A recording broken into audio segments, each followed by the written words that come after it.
Today, we're joined by Ross Smith, a veteran firefighter who has dedicated more than 37 years to Fire Rescue Victoria. Ross has been on the front line of some of Australia's most significant emergencies, including Black Saturday, the Thredbo Disaster, and the more recent Gippsland fires. But Ross's contribution doesn't stop when the flames are out. For the past 2 decades, he has helped raise millions of dollars for the Royal Children's Hospital Good Friday appeal, and he continues to give back to the community as a volunteer director with Uncle Bob's Club. Welcome to Monday Matters. I'm Ian Bunston.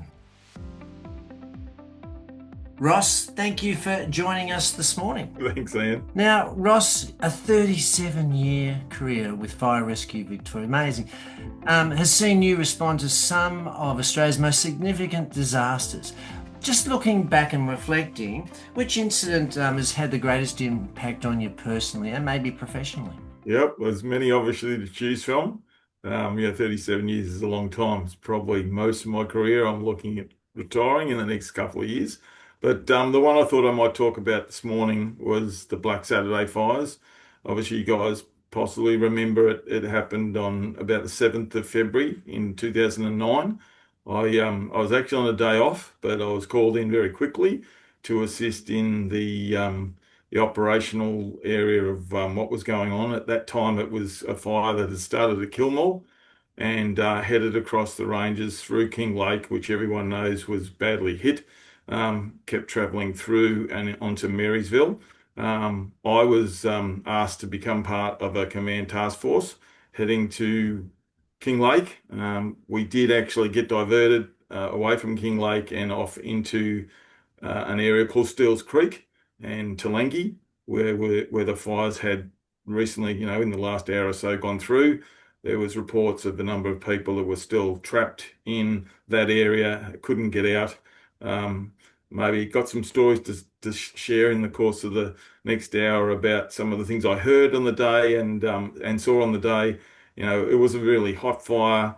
Obviously, when we talk about statistics, I think there was about 173 people that died, 500 people were injured, and thousands of homes were burnt down.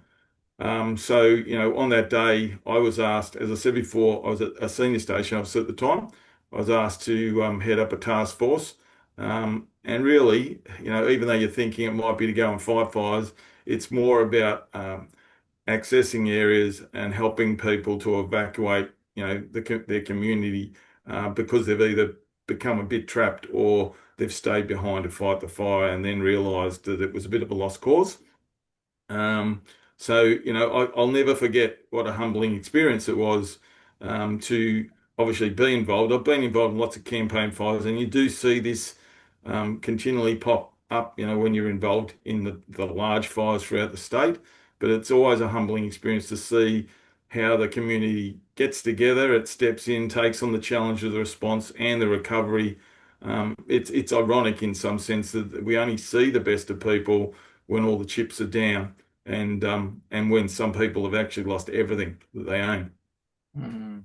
So, my parents actually lived at Marysville well before the disaster up there. But when I recount with them the danger and the people the friends that they lost from the street that they lived in, very, very sad indeed. I'm just thinking in terms of safety. When you were doing this, did you ever feel unsafe or with your life being threatened? Yeah, I guess at times like a Black Saturday, there are things that are totally out of control. The fires are out of control, so you can only place yourself in the safest locations. Which we're lucky we've got the benefit of all the technology that's available to us. It's getting better every year, so we've got a good idea of where things are happening, what's happening, and generally speaking, that mitigates a lot of what you would see as the risk. We get a lot more information than the community might directly get, and we'll get it earlier on and faster. Mm. Now, Ross, I'm just turning to the Thredbo disaster, and we could consider that a turning point in emergency response in Australia to some degree. What do you remember most vividly about that experience? Because I know that you were involved, and did you get any lessons that you learned from it? Yep, yeah, happy to share some of those lessons. So I think the best way to start this is just to set the context that at the time that was the MFB. We've merged the CFA and MFB together to become FRV. But back then there was a new discipline. They called it urban search and rescue. It was a training that's formulated to basically extract people from collapsed structures. It was put together predominantly because they saw a real threat of something happening at the Sydney Olympics, which was a couple of years later. But obviously, the training has to start a little bit sooner. So I was lucky enough to secure a spot on the second course, which because it was very new, there was firefighters from all over Australia coming down to do the training in Melbourne, which was my organisation, and I secured one of the spots. Obviously, like we didn't know the landslide was going to happen in I think it was about July 1997. And so realistically, that was the first real life um, well, I won't say it's an opportunity. It was a real life opportunity to put our training into practice. And yeah, there's lots more I can tell you about that. Just I know I was talking to Ian the other day. I know he's read the book that Stuart wrote. I think it's called Survivor. I haven't read that one, but I've read a fair bit of other stuff on Stuart and his life. He was obviously the sole survivor of the Thredbo disaster. We hoped that we would maybe get more than Stuart out. My team was involved in extracting his then wife, Sally, diver, which, was a tragic outcome. We had got Stuart out by that stage, and it was a day or two later. So as I've said in my notes here, the Thredbo disaster was that first real life test. But for me, I actually was in the second wave. I went up between about the fourth and the eighth day. So the chances of pulling people out alive was very slim, and with that in mind, you had to, prepare for what you were going to be involved in, prepare for what you'd see, and actually manage your own, mental resilience, because it's not a nice environment to find yourself in. We were working in teams of people that we probably didn't know. I only knew one other person in the team of about 10. They were coming from all over Australia. As I said to Bob yesterday, we might talk about some of the impacts of I think it's let me get this right, PTSD. I know I suffered a little bit from that after that event. And it's very much tied into how the event plays out, the politics that always comes into big events, and and just the way you deal with it personally. I've done probably 20, 30 years of operations, nearly 10 years of road rescue, and it hasn't personally affected me in the same way that that event did. Mm. You've mentioned PTSD. And I just want to just pick up on that just for a little bit before we move on to the next question. But does the fire brigade provide support services for folk? Because I can't even start to imagine what it must be like at times in some of the situations that you guys attend to. Yep. And that's a really great question you're asking. And I'm happy to be able to tell you these days we're 27 years down the track. We've got a great peer support program, which we enact regularly. Any call that we go to that we consider people could be psychologically impacted, we just give it. It's a signal 27. It raises the profile of that event and automatically kicks in peer support people and professional psychologists if required, getting involved in the management of those incidents, which is really helpful from a mental well-being point of view. Um, we, like other emergency services, we suffer from a number of our members committing suicide, and that could be very well as a result of some of the impacts that you deal with at work and other things in your personal life. But like at the end of the day, back then, and I've probably got to put it in context, back in the 90s, we were marched off an airplane and into a room and sat down and asked to talk about our experience of the last 3 or 4 days. I can't say it measured well with a lot of the people there. I was a younger person. I was probably only 10 years in the job when we went to Thredbo, and I was working with 30-year veterans that just wanted to go get drunk. That was their typical way of managing stress back in those days. Drink a lot and black humor, for everyone that might know what black humor is. So that was the old way of dealing with stress. These days, we're a lot further advanced, and we have got a good system in place. That's good to hear. Now, Ross, just going beyond the emergency response part of your story, you've dedicated decades to fundraising for the Royal Children's Hospital through the Good Friday Appeal. What motivated you to take such an active role in this cause? Yep. I just want to make one more comment, which I haven't know what she said about the last question. You did ask me what was that most vivid experience that or something that I remember. Obviously, you can read this if you read the book too.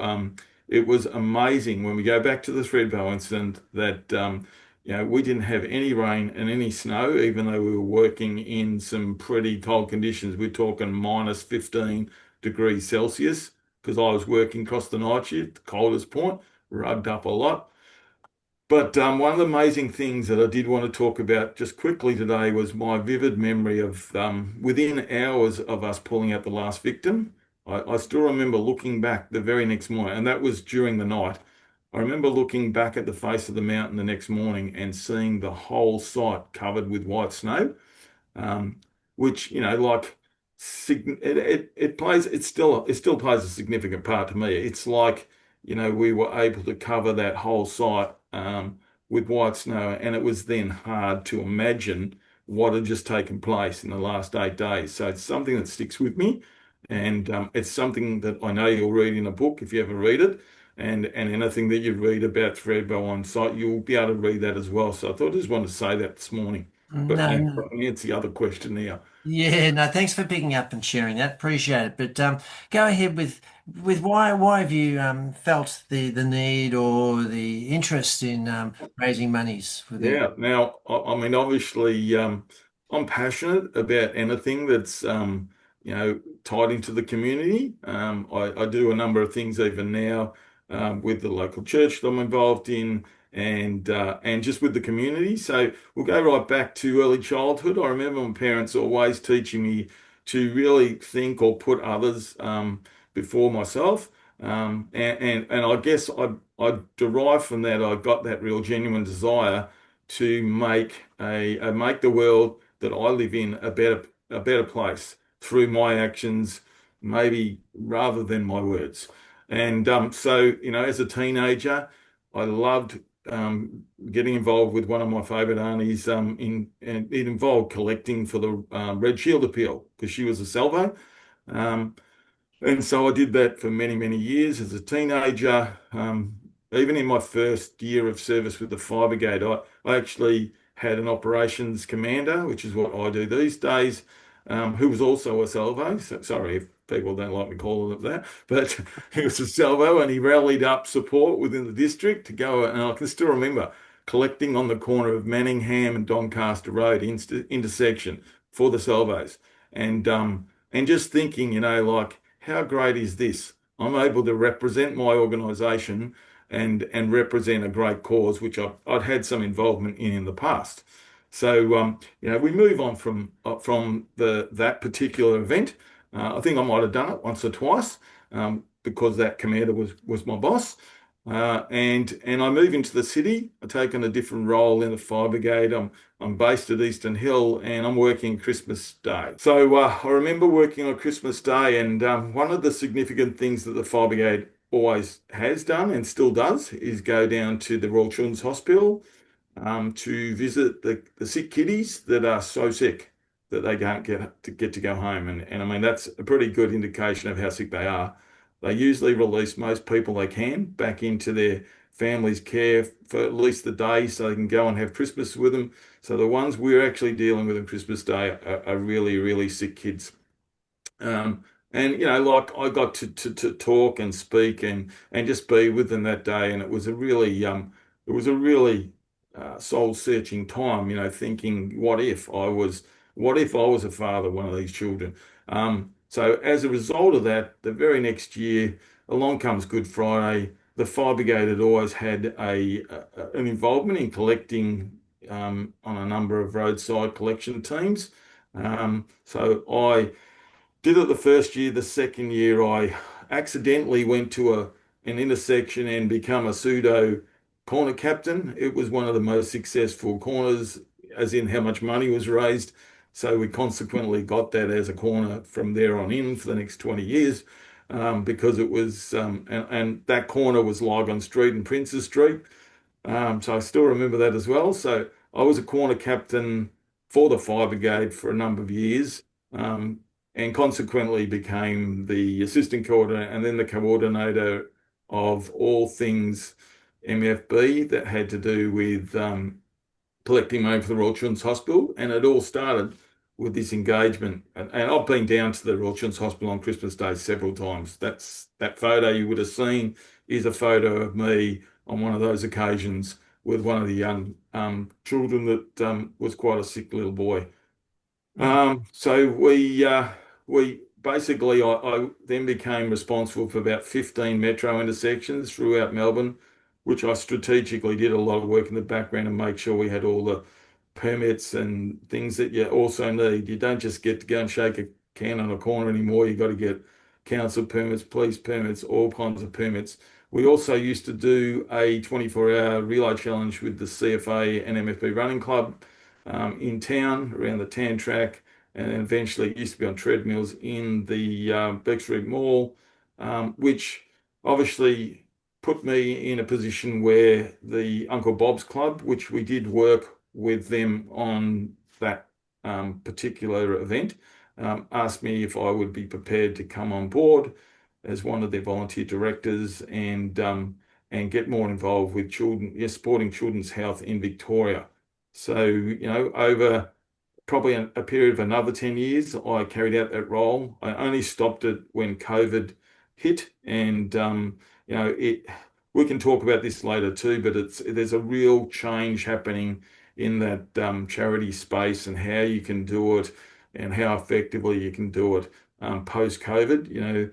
There is that challenge between a lack of volunteerism, a cashless society, and probably corporate companies wanting more bang for their buck. So I reckon that's a conversation maybe for later. Yeah. So, Ross, I'm going to jump in here just in terms of our limited time now that we've got. But congratulations for all of that, and well done for your community involvement and the benefits that have come as a result of your involvement there. Just, I don't think we'll ever probably see them fully. But look, in terms of, I'm just thinking if we've got young um, aspiring firefighters that are listening to this conversation today. What advice would you give to them, this next generation of group that are coming through, and in terms of their working on the front line and what it's like, and also giving back off duty like you have done? Yep. That's a really good question you're asking there, Ian. And like I think the best answer I can give for that would really be about looking at how each individual can live out their core values and at the same time align them to everything they're doing. So I'm cheating a little bit here, but it is relevant to the way I think and feel, and I am, an active mentor in the roles that I perform these days at work. So I just thought I'd take on a couple of different values and talk about them. So, obviously serving a community is a really big one to me.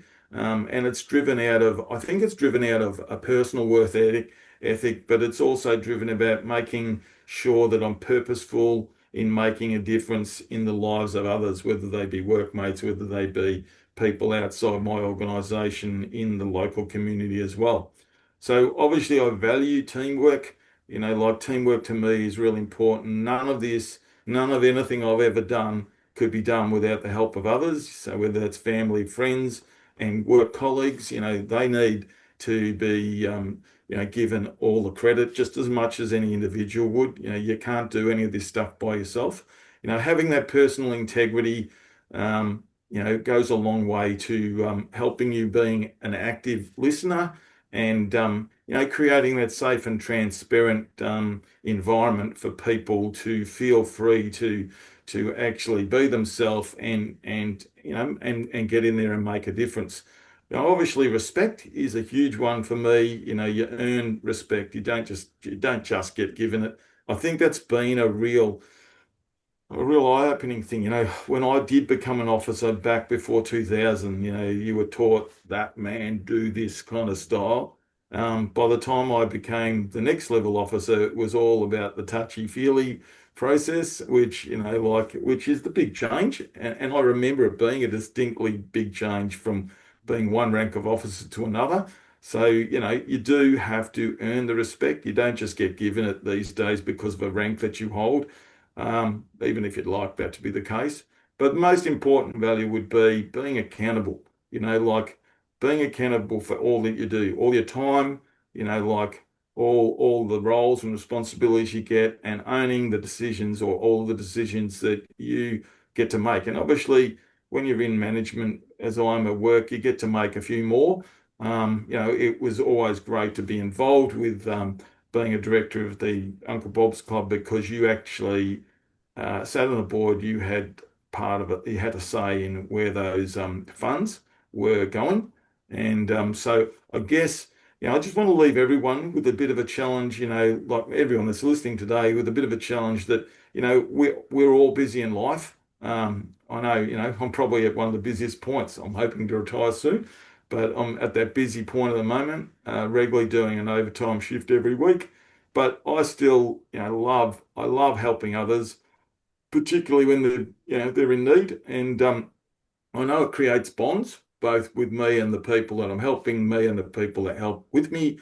And it's able to achieve some really great outcomes and make a difference in people's lives. And as you said before, you'll never sometimes realize the impact that you do have. Mm. But you just do it because you love to do it. I love to do it. So Yeah. Well, Ross Smith, with your 37-year career with Fire Rescue Victoria, what a stellar career you've had. And when you do eventually retire, I believe you're going to leave a wonderful legacy behind you. You've given us some, for those aspiring folk to work in with firefighting and in the community, you've left some wonderful words of wisdom there, and we appreciate that. And we do thank you for being our guest here at Monday Matters today. no worries. Thank you for the invitation.